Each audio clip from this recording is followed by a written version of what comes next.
séance d'Aline Claret. Je ne vais pas tarder à juste vous présenter Aline. Donc voilà, Aline, merci beaucoup d'être venue et je te laisse la parole. Merci Paul, merci de m'avoir invité encore pour cette deuxième conférence que je fais avec toi. Alors ce soir on va parler de la fatigue saisonnière. C'est quelque chose qui est d'actualité, on va dire, parce que ça arrive plus ou moins à cette période de l'année. Alors je vous ai demandé pour ceux qui n'étaient pas là tout à l'heure de voir si vous aviez éventuellement une huile essentielle à côté de vous. On l'utilisera plus tard, je vous montrerai comment on peut l'utiliser. Alors, la fatigue saisonnière, quels en sont les symptômes? Quels sont les symptômes de cette fatigue? Donc, déjà dans un premier temps, une réelle fatigue qui s'opère au niveau du corps. Il y a une baisse de morale également. On peut avoir un peu plus de nervosité, une perte d'énergie, de tonus. Il peut y avoir à la suite de cette fatigue des troubles du sommeil qui sont récurrents, qui sont chroniques. On peut ressentir un peu de stress également, d'où ce taux de stress nous fait baisser notre immunité, on en a bien besoin en ce moment. Peut baisser aussi notre libido, on peut être un peu plus frilosité, on a besoin d'hiberner aussi. Et puis on peut ressentir un peu de tristesse, d'irritabilité, voilà, nervosité, j'ai déjà dit. Donc tout ça, c'est des symptômes qu'on peut avoir lors de la fatigue saisonnière. Quelles en sont les causes? Alors les causes de cette fatigue saisonnière vont être déjà, dans un premier temps, le changement de saison. On passe d'un été plutôt un peu chaud et d'un coup, hop, il va y avoir une baisse de température. En plus de ça, on nous rajoute un changement d'heure fin du mois d'octobre et d'un coup, une baisse de la luminosité car on ressort la semaine d'après et on a de suite une heure de moins d'ensoleillement. Les causes peuvent venir aussi du blues un peu de l'automne, parce que il fait froid, on remet les pulls, on n'est plus en tongs et en short dehors. Il peut y avoir aussi un manque d'activité physique, parce qu'on n'a plus envie, on fait métro, boulot, dodo tous les soirs, tous les jours. De par ce fait, il va y avoir une diminution de la mélatonine et de la sérotonine. On va en parler un peu plus profondément tout à l'heure. Et la cause aussi de cette fatigue saisonnière, c'est un vrai retour de la sève dans le sol. Donc de ce fait, le corps également a besoin aussi de faire ce retour à soi. Et donc on se met un peu en hibernation et c'est tout à fait normal.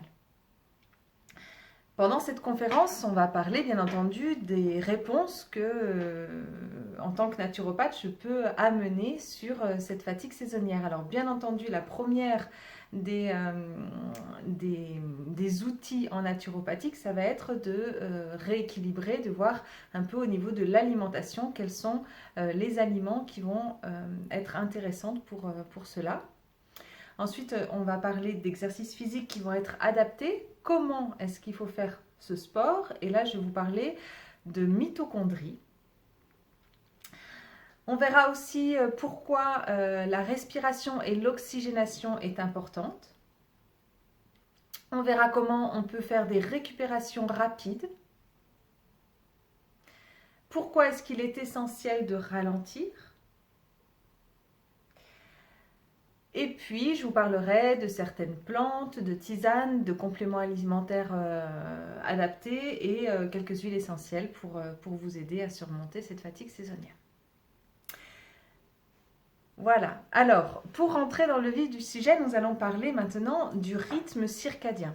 Qu'est-ce que le rythme circadien? C'est donc cette alternance entre l'état de veille et le sommeil. Normalement, ce rythme circadien, il dure 24 heures. Voilà, tout au long, c'est notre horloge interne. Bien entendu, ce rythme circadien, vous avez bien compris, il va être perturbé si on fait un travail qui va être en 3-8 par exemple, ou un travail de nuit et puis de temps en temps un travail de jour, ou on va avoir, je sais pas moi, un long voyage à faire avec des jet lag ou ce genre de choses. En tout cas, il va être aussi altéré quand il va y avoir ce changement d'heure, quand il va y avoir un peu la baisse de luminosité. Et en hiver, donc, on a une baisse de la libération de l'hormone qui va être la mélatonine. Alors, la mélatonine, qu'est-ce que c'est? C'est l'hormone du sommeil. Elle est sécrétée par la glande pinéale qui est à l'arrière du crâne au niveau de l'épiphyse. Dans un premier temps, c'est grâce à une acide aminé, le tryptophane, qui va être ingéré par notre alimentation. Acide aminé dit protéine, donc on va assimiler, on va manger cet acide aminé qui va être assimilé durant la journée. Généralement, on mange la journée. Elle va se transformer en sérotonine. La sérotonine, c'est un neurotransmetteur essentiel qui est donc synthétisé durant la journée et qui va être sécrété la nuit grâce à des enzymes et donc se transformer en mélatonine qui est, elle, l'hormone du sommeil. Vous avez vu toute cette cascade?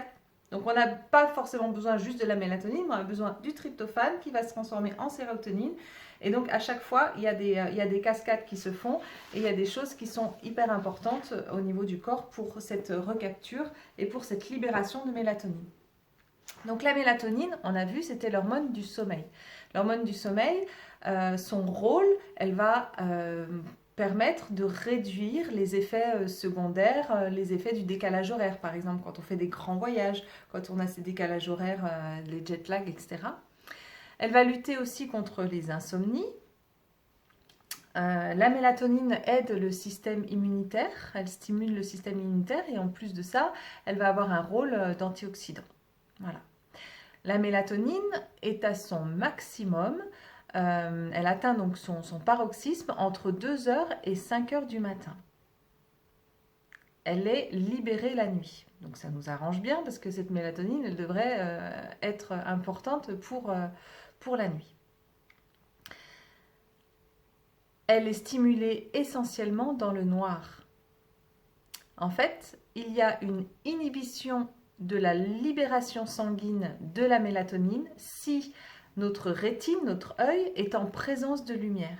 Qu'est-ce que cela signifie? Ça veut dire que pour aider à la recapture de la mélatonine par notre glande pinéale, il faut absolument être dans le noir la nuit. Alors déjà, dans un premier temps, pour lutter contre ces insomnies, pour lutter contre cette fatigue saisonnière, pour aider justement le corps, l'important c'est de ne pas utiliser les écrans au moins 2 heures avant d'aller se coucher. Aujourd'hui, on est tous sur nos téléphones, on est tous sur nos tablettes ou devant la télé juste avant d'aller se coucher. 2 heures avant, il serait intéressant de tout enlever. Ensuite, dans la chambre à coucher, il faut que ce soit le noir total pour que la pinéale elle puisse recapturer cette mélatonine. Ça veut dire que les réveils à LED, les LED, les petites lumières dans la chambre, s'il y a, je sais pas moi, les volets qui sont pas fermés et qu'il y a une lumière extérieure qui rentre dans la chambre, ou éventuellement les veilles d'appareil, les prises qui font cette petite lumière orange, voilà. Et il faut savoir, voilà, la lumière bleue, elle élimine la mélatonine. Bien entendu, dans la chambre, on va veiller qu'il n'y ait pas de Wi-Fi, qu'il n'y ait pas d'ondes, qu'il n'y ait pas de lumière artificielle pour aider encore plus cette mélatonine. Voilà les premières choses à faire déjà. Ensuite, je vais vous parler de la sérotonine. On a vu que du tryptophane était transformé grâce à une enzyme en sérotonine et cette sérotonine va aider la libération de la mélatonine. Donc la sérotonine, qu'est-ce que c'est? La sérotonine, c'est l'hormone du bonheur. C'est un neurotransmetteur qui va permettre, quel est son rôle? Donc qui va permettre de diminuer le stress, de diminuer l'anxiété, tout ce qui va être phobie, les dépressions, les troubles de l'humeur, donc tout ce qui va être en lien avec le système nerveux. La sérotonine, si on en a, si on en manque, on va avoir des troubles du comportement alimentaire, surtout les personnes qui ont des pulsions de nourriture la nuit, vers 3 heures du mat par exemple. Donc là, ça veut dire qu'on est en manque de sérotonine. Le manque de sérotonine peut également nous faire apparaître des douleurs musculaires chroniques. Et elle va également régler la thermorégulation au niveau du corps. Alors, ce neurotransmetteur, il est synthétisé le jour et fabriqué à partir de l'acide aminé, le tryptophane qu'on a vu. Et du tryptophane, grâce à l'enzyme, le 5-HTP, la 5-hydroxytryptophane décarboxylase, elle va être de nouveau transformée en mélatonine. Si on n'a pas cette phase-là, on est dans une fatigue chronique. La sérotonine est présente, alors on savait avant qu'elle était présente dans le cerveau, mais aujourd'hui on sait qu'elle est présente aussi dans notre premier ou deuxième autre cerveau qui est l'intestin. Les cellules de l'intestin, les cellules endothéliales de l'intestin ont jusqu'à 95% de sérotonine. Donc, quand on a faim la nuit à 3 heures du mat', c'est pour nourrir les cellules de l'intestin. Ça passe aussi au niveau des cellules de la matière grise qui nous dit bon, j'aimerais bien me lever pour aller manger un petit bout. Donc, l'important pour nous en tant que naturopathe, c'est de veiller également que notre microbiote, notre intestin, soit de bonne qualité.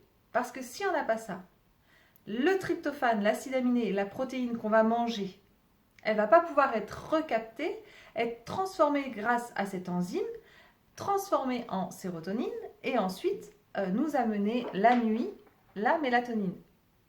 Est-ce que c'est clair? Donc il y a toute cette cascade et à chaque cascade, il y a un intervenant, plusieurs intervenants qu'il va falloir soigner et qu'elles soient donc en bonne forme.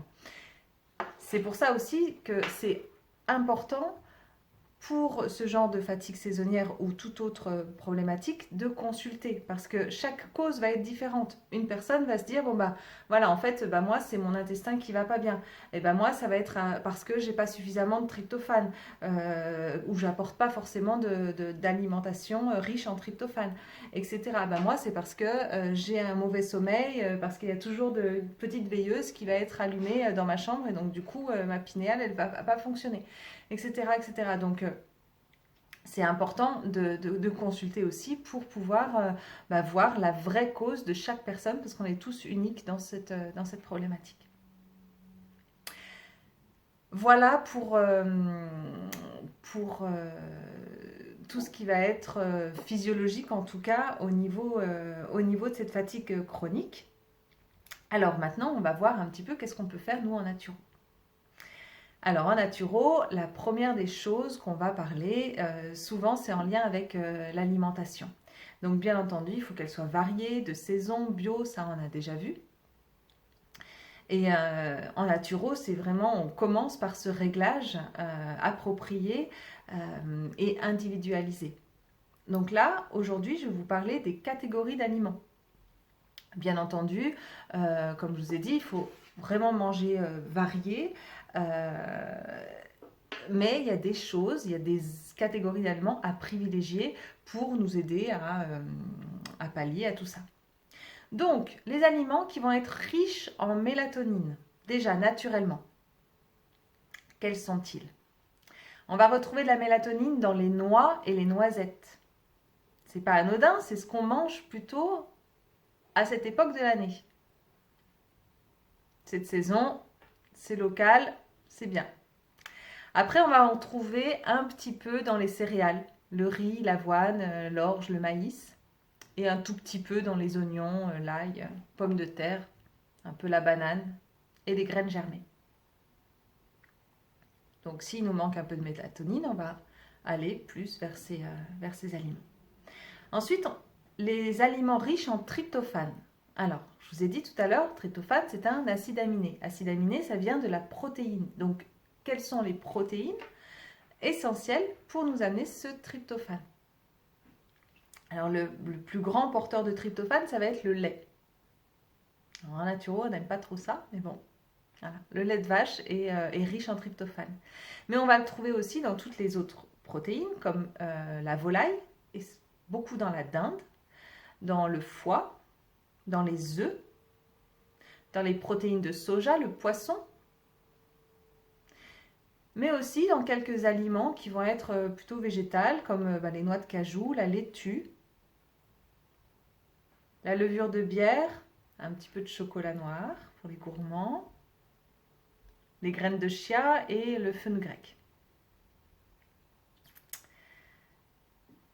Ensuite, pour la vitalité, on a besoin de vitamine C. Donc on va augmenter aussi les agrumes. Généralement, c'est plutôt à cette période-là qu'on va manger plus des oranges, des kiwis, qui commencent à être sur les étals, là, au plein mois de novembre, les kiwis français. Le persil est très très riche en vitamine C. Le poivron rouge, c'est un peu moins la saison. Après, tout ce qui va être fruits secs, comme le physalis, les baies de goji, les fruits rouges, le brocoli aussi. Quelle est la catégorie d'aliments qui va être aussi essentielle pour booster cette fatigue, pour aider justement l'immunité? On en parle beaucoup en ce moment, c'est la vitamine D. La vitamine D, elle est assimilée grâce...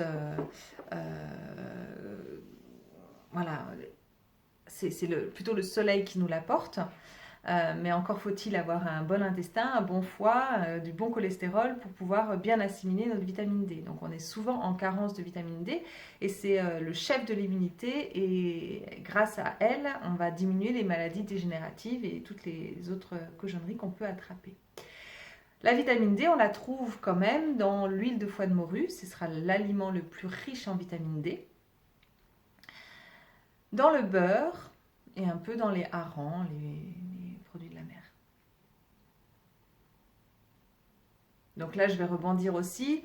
Tant qu'à faire, autant aussi consommer des bons oméga 3. Les oméga 3, ça va être des grands aides pour anti-inflammatoires, pour amener un peu plus de mémoire, pour diminuer le stress. Voilà. Donc les oméga 3, bien entendu, on va les trouver dans tout ce qui est poisson gras et dans les huiles de bonne qualité comme l'huile de noix, l'huile de colza, l'huile de chanvre, cameline.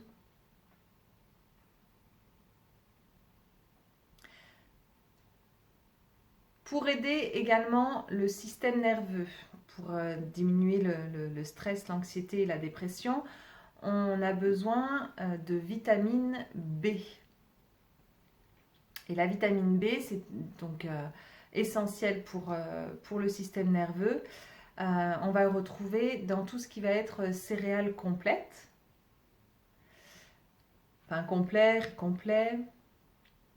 On va le retrouver en très très grande quantité dans le pollen, ainsi que la levure de bière et les germes de blé. Mais aussi dans les choux, dans la gelée royale, voilà, essentiellement. Afin de lutter également contre la fatigue chronique, tout ce qui va être douleur ostéo-articulaire, on a besoin également du magnésium, mais du magnésium assimilable. C'est vrai que le magnésium marin, ce n'est pas celui qui va être le plus intéressant pour le corps. Donc on verra aussi comment est-ce qu'on peut en avoir en complément alimentaire. Mais sinon, le magnésium, on en a dans du sel marin, on en a dans les sardines, dans le chocolat, encore une fois, un peu dans le cumin, dans les noix du Brésil, la coriandre, le sésame. Et ensuite, on va amener également des aliments coup de fouet qu'on peut trouver en super aliments, comme par exemple le guarana ou le thé vert, le maté. C'est une boisson très énergisante qui va être tonifiante et stimulante. Et puis on a déjà parlé du pollen et des baies de goji, pourquoi pas. L'intérêt de cette alimentation équilibrée et variée va être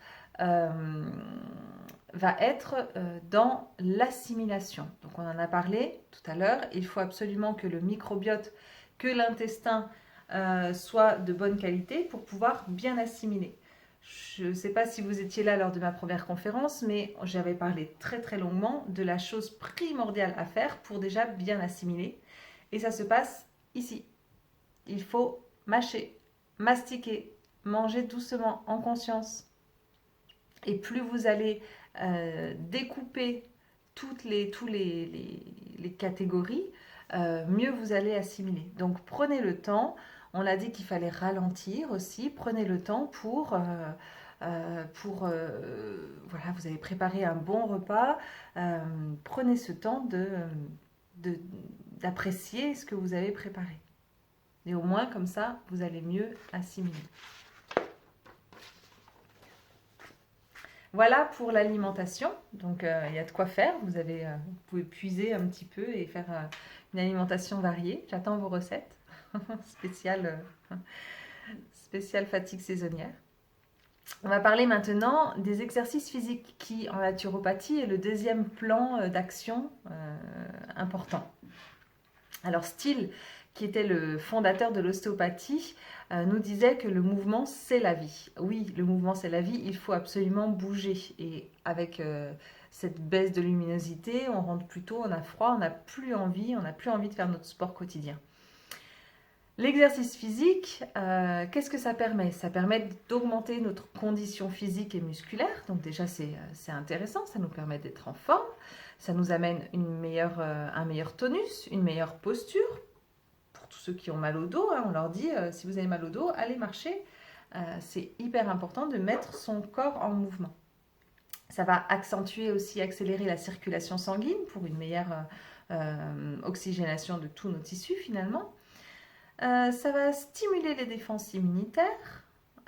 Si on fait de l'exercice physique à l'extérieur, aussi on va s'oxygéner, donc ça c'est important. Ça va diminuer les sensations de fatigue en éliminant les toxines, travaillant justement avec cet échange d'air. Ça va augmenter la production d'endorphines également, l'hormone du bonheur, et donc diminuer le stress, l'anxiété, la dépression. Alors faites du yoga avec Paul.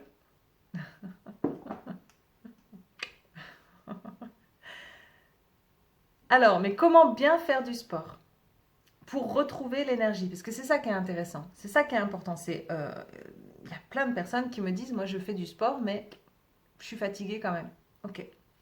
Et c'est là où va rentrer en action la mitochondrie. Qu'est-ce que la mitochondrie? La mitochondrie, c'est un organite qui est présent dans chacune de nos cellules. On en retrouve jusqu'à plus de 2000 par cellule. Cette mitochondrie, elle va produire l'ATP, l'adénosine triphosphate, qui va être justement cette centrale d'énergie pour nous amener l'énergie dont on a besoin, notre carburant pour se mettre en action. Et tout ça grâce au cycle de Krebs et à la chaîne respiratoire que vous avez peut-être dû voir en chimie il y a très longtemps. Les mitochondries, on en a 3000 milliards par individu. Et elles fabriquent 50 kg d'ATP, donc d'énergie, de carburant par jour. C'est énorme.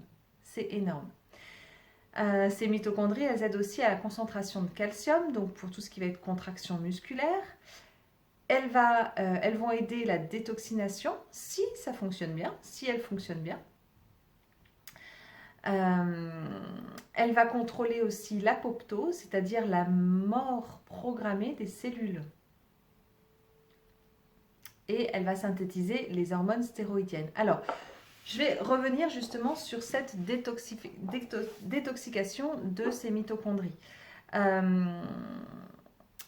savoir, le corps, lui, il va produire, du coup, alors, comment vous dire? Si vous êtes dans un excès de sport, pour toutes les personnes qui vont faire, je sais pas, 5 heures de sport par jour, qui font beaucoup de marathons, ce genre de choses. Dans ce cas-là, les mitochondries vont produire énormément de radicaux libres qui va augmenter le stress oxydant au niveau du corps et va augmenter le vieillissement. Donc, ce n'est pas forcément idéal de faire 5 heures de sport par jour.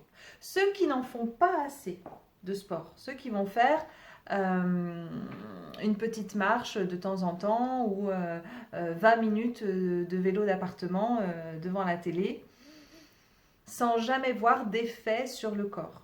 Et bien ceux-là, ils sont en insuffisance de production de mitochondries et donc d'énergie. À savoir, les mitochondries, elles se renouvellent perpétuellement. Elles produisent l'ATP, donc notre énergie, et elles contrôlent la mort de nos cellules.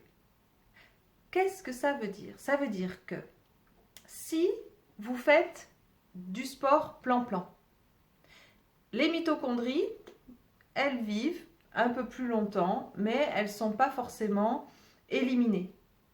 Et donc, il y a ces mitochondries, elles deviennent de plus en plus vieilles, et plus on est vieux, moins on a d'énergie.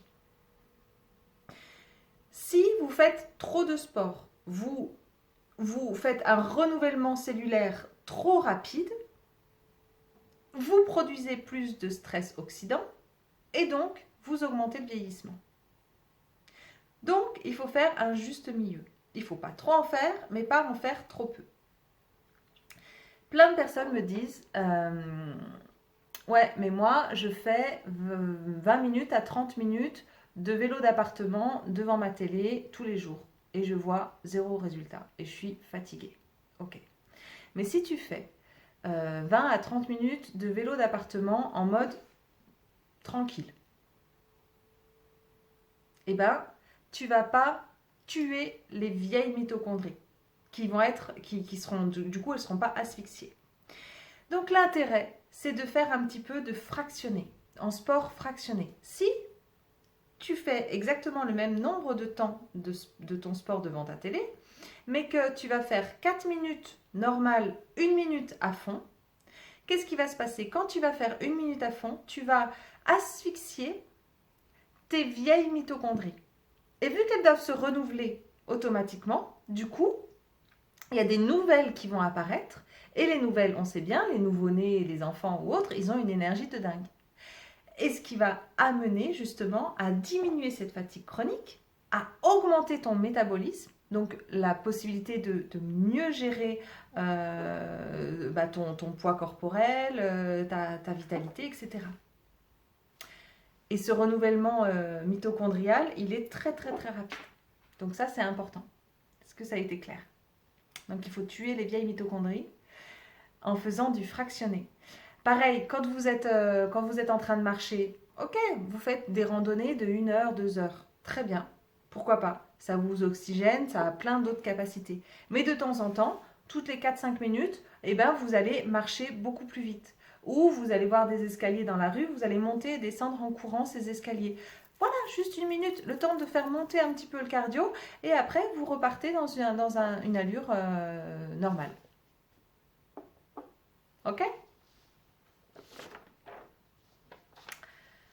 Alors, maintenant, on va parler de respiration et d'oxygénation. Pourquoi est-ce que c'est important de recycler l'air qu'on respire? Alors, bien entendu, c'est hyper important pour avoir cet apport d'oxygène qui va être important pour nos poumons. Donc, bien entendu, on va aérer notre intérieur plusieurs fois par jour. On va essayer d'installer aussi des plantes dépolluantes qui vont amener cette chlorophylle, faire ce brassage d'air, recapturer l'azote et le CO2, ramener de l'oxygène, c'est hyper important. On va faire attention à tout ce qui va être utilisation de masques qu'on doit porter en ce moment. Donc bien entendu les laver chaque jour, éventuellement en avoir 2, un pour le matin, un pour l'après-midi, surtout s'ils sont en tissu. parce que c'est un vrai nid à bactéries. On respire notre propre CO2 qu'on rejette. Donc imaginez, le cerveau, il n'est plus du tout oxygéné. Et donc il y a cette fatigue aussi qui est bien présente. En plus, avec les masques, on oublie de boire. Et c'est une vraie catastrophe au niveau santé. Et on va essayer le plus possible d'aller s'oxygéner dans la nature, d'aller être en contact avec les éléments, au bord de la mer, vers une cascade ou voilà, dans des champs ou dans des forêts de pins, là où on va trouver justement des ions négatifs. Et puis, on a une petite possibilité aussi, toute facile à faire. Et là, je vous ai demandé de prendre votre huile essentielle. Alors, en naturo, on dit qu'on peut... Enfin, il y a une technique qui s'appelle le sauna facial, qui va nous permettre de nous oxygéner et d'amener ces ions négatifs qui vont être positifs pour notre organisme. Et puis en même temps, ça permet de faire aussi une pause dans son quotidien et d'oxygéner nos cellules. Alors, pour ça, il suffit d'avoir une huile essentielle négativante. Donc, on en a parlé tout à l'heure, celle qui est le plus négativante, donc qui amène les ions négatifs. Ça va être le pin sylvestre, mais aussi tout ce qui va être épinette, cèdre, cyprès, voilà, toutes ces terpènes-là qui sont importantes et intéressantes. Mais on peut très bien prendre aussi de la lavande pour calmer le système nerveux et voilà, des petites choses comme ça. L'idée, c'est vous allez prendre une trace. Alors la trace, c'est-à-dire qu'on fait comme ça, on met une petite goutte au creux de la main. Et vous allez frotter les deux mains, l'une contre l'autre. Et vous allez appliquer les deux mains au niveau du nez. Ici, juste comme ça, en fermant les doigts. Et vous allez inspirer à l'intérieur. C'est trop fort, Paul, t'en as mis trop. J'ai dit une trace. Et vous pouvez fermer les yeux et respirer dans vos mains à plein poumon. Je ne sais pas si on m'entend, si j'ai les doigts comme ça.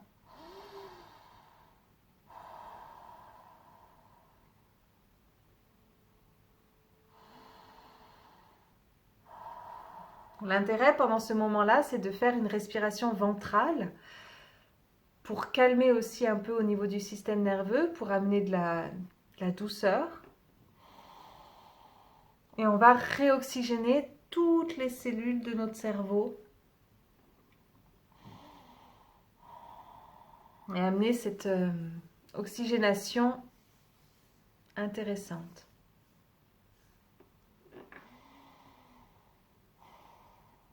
Et ça, pour vous calmer, le faire une fois ou deux fois par jour, par exemple après une grosse réunion ou juste avant une grosse réunion, juste avant un rendez-vous important aussi pour essayer de calmer le système nerveux. Et puis aussi à la fin de la journée, juste avant de reprendre la route pour aller à la maison, pour sortir un petit peu de cette ambiance travail et ressentir une oxygénation au niveau cérébral. Ça fait du bien. C'est facile à faire et pratique. Ensuite, on va parler de comment récupérer rapidement. Alors là aussi, je vais vous parler d'une technique qui est très intéressante pour toutes les personnes qui vont travailler beaucoup sur écran. En ce moment, on fait beaucoup de télétravail ou de visioconférence et du coup, on a vraiment les yeux qui se fatiguent de plus en plus. Il y a la technique du palming. Le palming, c'est une relaxation oculaire et qui va permettre de diminuer le rythme cardiaque, qui va augmenter la sécrétion de l'hormone acétylcholine, qui va aider justement à cette récupération. Et il suffit de la faire 1 à 2 minutes, plusieurs fois dans la journée. Voilà. Alors, le palming, je sais pas si vous... Le palming, il se fait à son bureau. Palming, ça veut dire qu'on va prendre les paumes des mains et on va les appliquer en mettant nos coudes sur la table. On va les appliquer sur les yeux, comme ceci. Et on va appuyer nos yeux avec les paumes de la main sur le globe oculaire. Vraiment, voilà, sur le globe oculaire. Et en appuyant comme ceci, on peut à l'intérieur des yeux bouger les globes oculaires, un peu à droite, un peu à gauche, pour faire bouger les yeux tout en appuyant sur le globe oculaire. On reste quelques minutes, 1 à 2 minutes comme cela. Et ça, c'est la technique du palming qui va permettre justement de diminuer le rythme cardiaque quand vous avez aussi des tachycardies, quand il y a aussi le cœur un peu qui s'emballe, ce genre de choses. Voilà, c'est important de faire ce palming pour ramener de la tranquillité au niveau des yeux et au niveau du rythme cardiaque. Et ça, 1 à 2 minutes par jour, bougez bien vos yeux à l'intérieur et appuyez bien avec la paume de la main au niveau du globe oculaire. Ça aussi, ça fait du bien. Au début, on voit tout plein de lumière comme ça il faut vraiment appuyer avec la paume. C'est pas juste on fait comme ça, c'est la paume qui appuie sur le globe oculaire. Voilà. Après, pour aider aux récupérations rapides, donc le palming, bien entendu, 2-3 minutes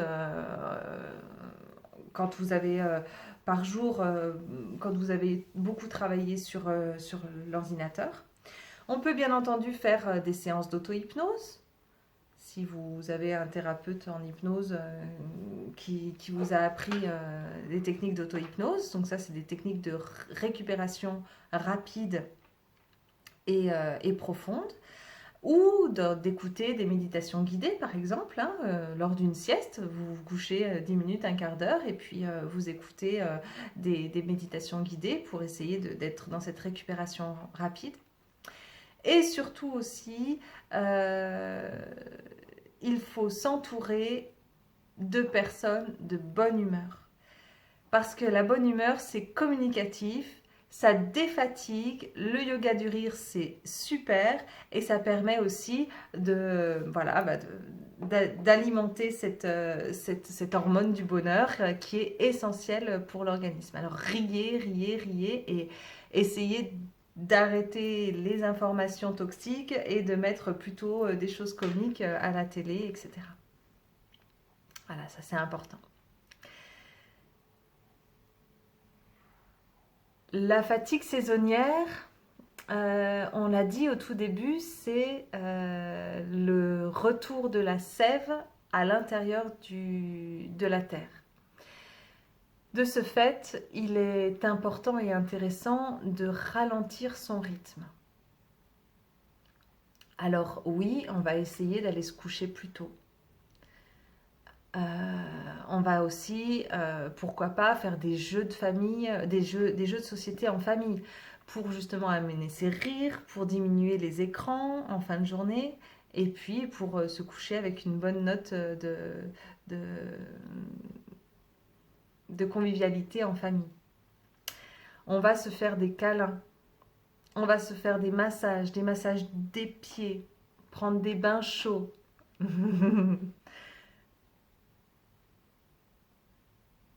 Et le fait de ralentir aussi, c'est important d'écouter son corps et de se dire « Ok, je vais hiberner également ».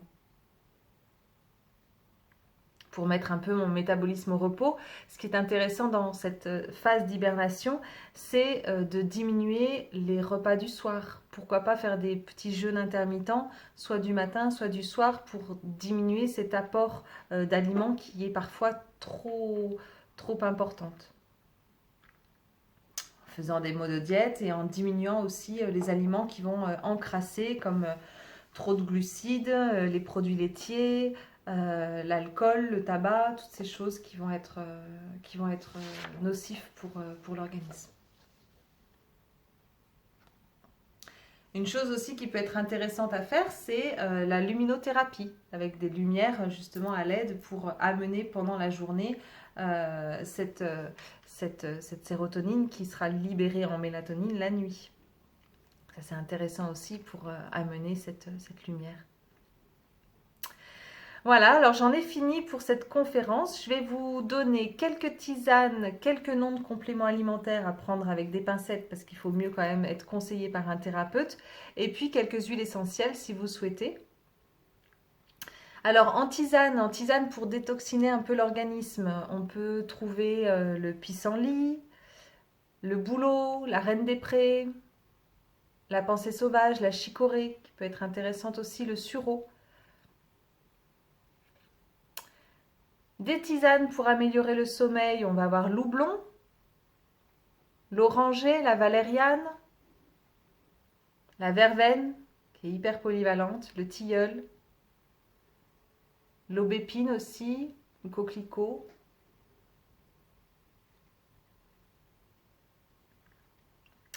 Pour les compléments alimentaires, souvent on vous parle du Griffonia simplicifolia, qui va être donc la plante qui va nous amener de la sérotonine. Il est intéressant aussi de prendre du magnésium mais assimilable sous forme de glycérophosphate ou de bisglycinate et pas forcément le magnésium marin, donc ça aussi à conseiller. On a des plantes qui vont être adaptogènes comme la rhodiola, la ashwagandha, le millepertuis, le safran qui vont vraiment aider un peu pour tout ce qui va être dépression, mais ça toujours sous conseil d'un thérapeute parce qu'il y a des interactions et des contre-indications. Et comme on disait, faire le plein de vitamine D, de pollen, de plasma marin pour les oligo-éléments, pas mal de petites choses, mais toujours vraiment individualisé pour faire le bon choix de votre complément alimentaire. Au niveau des huiles essentielles, il y a une huile essentielle qui va être vraiment spécifique pour la dépression saisonnière et c'est la bergamote. Alors ça tombe bien parce que la bergamote on va l'utiliser plutôt en automne et il y a juste une contre-indication avec celle-ci, c'est qu'elle est photosensibilisante, mais généralement on ne va pas l'utiliser l'été quand il y a du soleil et il y a un peu moins de soleil justement en période hivernale. Voilà, donc elle ramène la joie, elle ramène de l'enthousiasme, elle est antidépressive. Voilà pour la bergamote. Après, toutes celles qui vont être aussi intéressantes, ça va être l'encens, ça va être la verveine, la mélisse. Ça, c'est tout pour le côté système nerveux. Le benjoin aussi, qui va être tonifiant, qui va amener un réconfort.